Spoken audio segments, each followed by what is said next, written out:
రామ్ చరణ్ దేశానికే గౌరవాన్ని సాధించి పెట్టారంటూ తెలంగాణ సీఎం రేవంత్ రెడ్డి గారు గ్లోబల్ స్టార్ రామ్ చరణ్ గారిని ప్రశంసించడంతో గ్లోబల్ స్టార్ ఫ్యాన్స్ ఆనందంతో గర్వంతో ఉప్పొంగిపోయారు.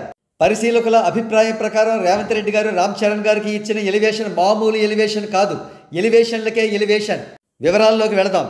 రామ్ చరణ్ గారు the international drug day against drug abuse and illicit trafficking సందర్భంగా తెలంగాణ యాంటీ నార్కోటిక్స్ వారు నిర్వహించిన సభలో ముఖ్య అతిథిగా పాల్గొని డ్రగ్స్కు వ్యతిరేకంగా తెలంగాణ ప్రభుత్వం చేపట్టిన ఇనిషియేటివ్కు తన సపోర్ట్ను ఎక్స్టెండ్ చేశారు.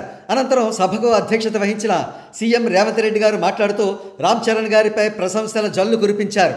మీకందరికీ తెలవాల్సింది, చరణ్ స్కూల్కి వెళ్ళినప్పటి నుండి నాకు తెలుసు. ఆ రోజు నేను అనుకున్నా చరణ్ రాణించాలి అని. ఈరోజు నేను గర్వంగా ఫీల్ అవుతున్నా. నా కళ్ళ ముందరే స్కూలు నుండి కాలేజ్ నుండి రియల్ లైఫ్ నుండి రియల్ స్టార్ లాగా ఫిల్మ్ ఇండస్ట్రీలో రాణించి ఈరోజు RRR చిత్రం ద్వారా ఆస్కార్ అవార్డును సాధించి దేశానికి ఒక గౌరవం తెచ్చిపెట్టారు. అది ఆషామాషిగా వారు సాధించిన విజయం కాదు. చిరంజీవి గారి పేరుంటే మనందరం మన ఇళ్లలో జరిగే ఫంక్షన్లకు ఆహ్వానిస్తాం, కానీ ఆస్కార్ అవార్డు మనం ఇయ్యలేం. కష్టపడ్డాడు కాబట్టి, రాణించాడు కాబట్టి ఈరోజు ఆయన RRRకు ఆస్కార్ సాధించి పెట్టారు. దీనికి కారణం ఆయన కఠోర దీక్ష, పట్టుదల.